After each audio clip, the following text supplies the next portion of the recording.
Pierre Rigaud, il a dit que la baie de Somme était sous la coupe de la mafia. De la chasse. Non mais vous rigolez, mais c'est chaud cette histoire, hein. Avec de possibles représailles. Bah attends, évidemment, c'est pour ça que personne ne parle. Sauf lui. Alors oui, je sais ce que vous allez me dire, c'est pas pareil, parce que lui, c'est une sorte de justicier. Non mais vous réalisez le courage qu'il faut pour parler comme ça, à visage découvert?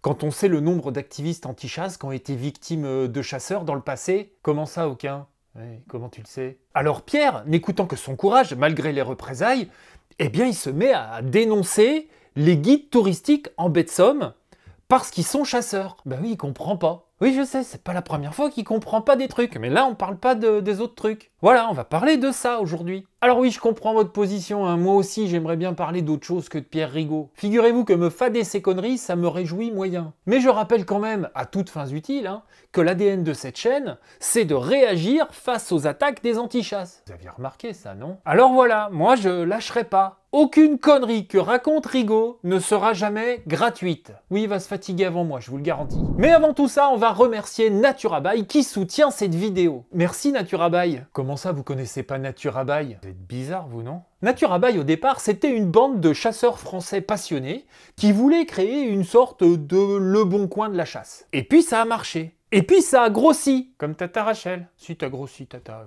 Aujourd'hui, c'est une plateforme qui propose à peu près tout ce qu'on peut acheter quand on chasse. Neuf ou d'occasion d'ailleurs. On y trouve des particuliers qui vendent des trucs, des fringues, des accessoires, des armes et autres, et des professionnels qui vous proposent des articles neufs. Et les professionnels en question qui mettent leurs articles sur Naturabail, bah c'est vos armuriers. C'est donc une sorte de place de marché qui réunit toute l'offre chasse au même endroit. Ça c'est bien quand même. Et admettons vous voulez acheter une pétoire qui vous a tapé dans l'œil. Bah Naturabail s'occupe de tout l'administratif, inscription SIA et compagnie. La pétoire va être enlevée du râtelier numérique du vendeur pour être rajoutée sur votre râtelier numérique à vous. Voilà, rien à faire. Bande de feignants. Ouais mais c'est chaud d'acheter de l'occasion comme ça, sans garantie, semblez-vous dire. Ben oui, c'est chaud, c'est pour ça que Naturabail a instauré la garantie heureux ou remboursé pendant 30 jours. 30 jours, ça fait à peu près un mois pour ceux qui savent pas. Vous achetez un truc, vous le recevez, vous ouvrez le colis, ça vous plaît pas? Ben vous le renvoyez et Naturabail vous rembourse. Voilà, que vous vouliez vendre ou acheter, une seule adresse, naturabail.fr. Et restez bien branchés parce qu'à partir de lundi, c'est l'opération ouverture de la chasse chez Naturabail. Ça sent le bon plan à plein nez. Voilà, merci à Naturabail de soutenir mon travail. On y retourne.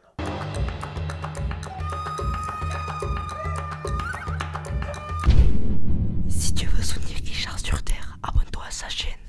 Bon, vous avez dû les suivre, hein, les gesticulations de Pierre Rigaud en baie de Somme au mois d'août. J'en ai fait une vidéo que je vous mets en description. Et selon le principe de feuilletonnage, on en est à la saison 4, épisode 3. Un truc comme ça. Oui, à partir d'un seul reportage, il découpe des séquences pour exister plus longtemps. Voilà, c'est vieux comme mes robes. Donc là, on est sur l'épisode où le héros il fait des révélations sur les méchants, au péril de sa vie. Et ça commence comme ça. Bien choisir son guide touristique en baie de Somme. Ça commence comme un article de blog, mais vous allez voir, les critères sont particuliers. Beaucoup d'organismes et de guides individuels proposent aux visiteurs de leur faire découvrir les richesses naturelles de la baie de Somme.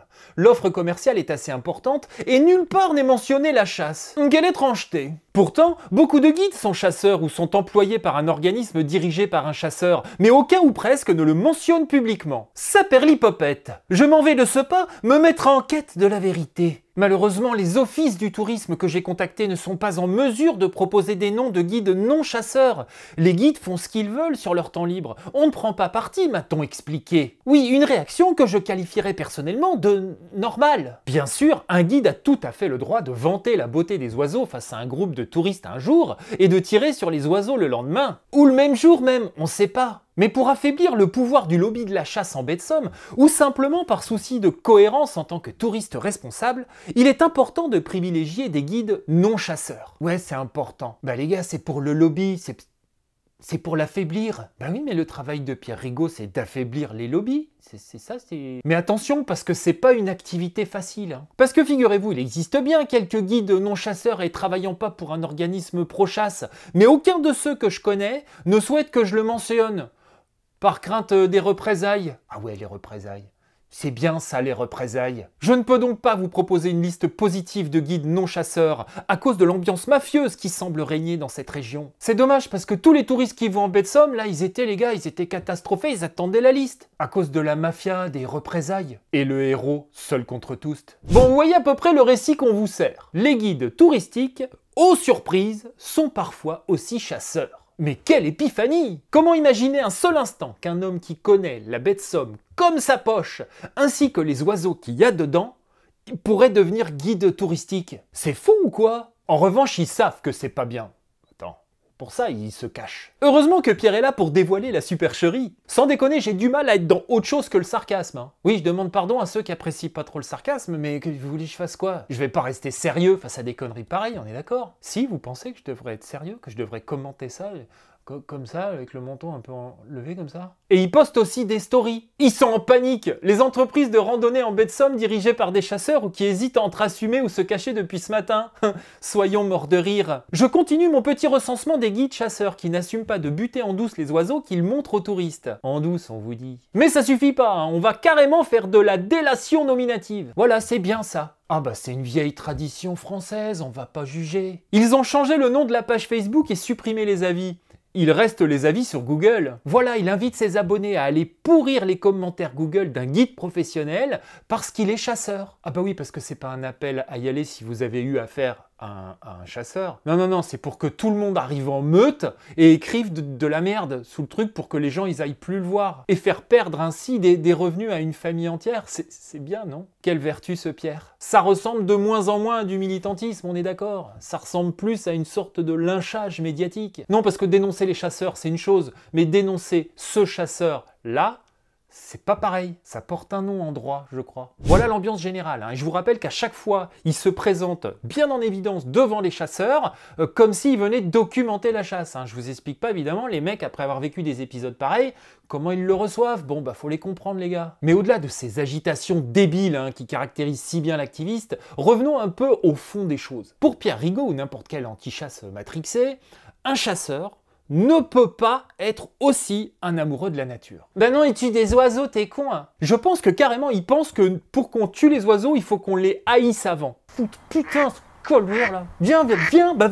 Mais cette logique, hein, qu'il croit universelle, n'est en fait qu'un dogme militant. La réalité, c'est que les chasseurs passent un temps considérable à observer, à apprendre la nature avant de pouvoir être efficaces à la chasse. Et il suffit pas de se pointer comme ça quelque part et dire oh, si un canard qui passe, je vais le buter. Non, non, non, il faut connaître son milieu pour bien chasser. Et ça, c'est vrai pour toutes les chasses d'ailleurs. En baie de Somme, qui sait distinguer un courlis corlieux d'un courlis cendré juste en regardant son vol? Qui sait reconnaître le cri du pluvier doré ou prévoir l'arrivée des sarcelles? Bah les chasseurs, parce qu'ils passent leur vie là, dans ces paysages, à l'aube, au crépuscule et en toute saison. Mais ça, Rigaud, il peut pas le concevoir parce que dans sa tête, c'est forcément une contradiction. Donc il s'indigne en croyant que tout le monde va s'indigner avec lui. Ce qui n'arrive pas, je vous rassure. Mais il tente quand même de donner du poids à son indignation et pour ça, bah, il maquille, il travestit un petit peu les choses. Il sort des grands mots comme mafia, représailles, opacité. Il choisit bien ses photos pour qu'elles soient un petit peu inquiétantes, avec des cagoules, des chiens, des fusils. Ah bah ça fait drôlement bien mafia, dis donc. Et il construit de toutes pièces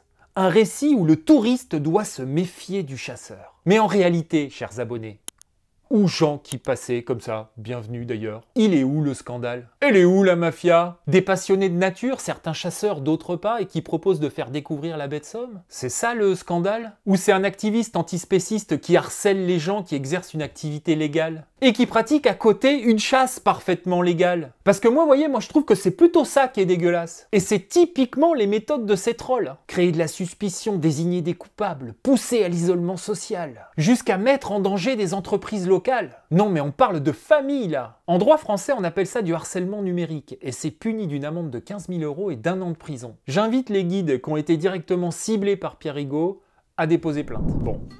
Au fond, cette affaire ne dit pas grand-chose hein, des guides de la baie de Somme. Elle dit surtout quelque chose sur ce qui se passe dans le ciboulot de Pierre Rigaud. Pour résumer, il a une vision du monde dogmatique, ça c'est sûr, et que je qualifierais quand même de stupide. Pour eux, un guide chasseur, c'est une contradiction. D'ailleurs, ça marche pas qu'en baie de Somme. Hein. Si vous allez à la montagne et que vous prenez un guide, bon, il y a de grandes chances qu'il soit chasseur. Après, vous pouvez tenter des guides éco-responsables avec des guides aux cheveux bleus. Hein. Après, c'est vous qui voyez, c'est une question de valeur après. Ou un berger déconstruit, pourquoi pas. Dans tous les cas, pour eux, un guide chasseur, c'est une contradiction. Pour nous, c'est simplement un passionné, riche de ses expériences et qui est sans doute le mieux placé pour vous faire découvrir une région. Allez passer une nuit au Gabion, par exemple, hein, avec un chasseur de gibier d'eau. Allez vous prendre un puits de connaissances dans le museau. Vous ressentirez surtout ce truc, moi, qui m'a frappé, moi qui suis pas un chasseur de canards. C'est l'amour inconditionnel de ces fous pour leurs marais, leurs baies, leurs étangs. Vous voulez vraiment vivre une expérience en immersion dans un milieu naturel? Je vous invite vraiment, vraiment très sincèrement à privilégier les chasseurs. Moi perso, je ne connais pas de meilleur ambassadeur de leur région. Voilà, après vous pouvez aussi choisir de croire les fables animalistes, hein, c'est vous qui voyez. Mais en vrai, j'ai pas peur. Les gens sont pas cons. C'est pas 3 activistes manipulateurs qui vont déboulonner le bon sens comme ça. Hein? Oui, Tata, oui, j'ai promis. Alors, oui, bah j'y vais. Tata Rachel se propose d'amener Pierre Rigaud dans son marais, en Camargue. Voilà, je viens de le faire. T'es contente? Prends une boussole, Pierre, quand même. J'ai moyen confiance. Vive la baie de Somme et vive la chasse. Je vous dis à bientôt sur Terre ou ailleurs.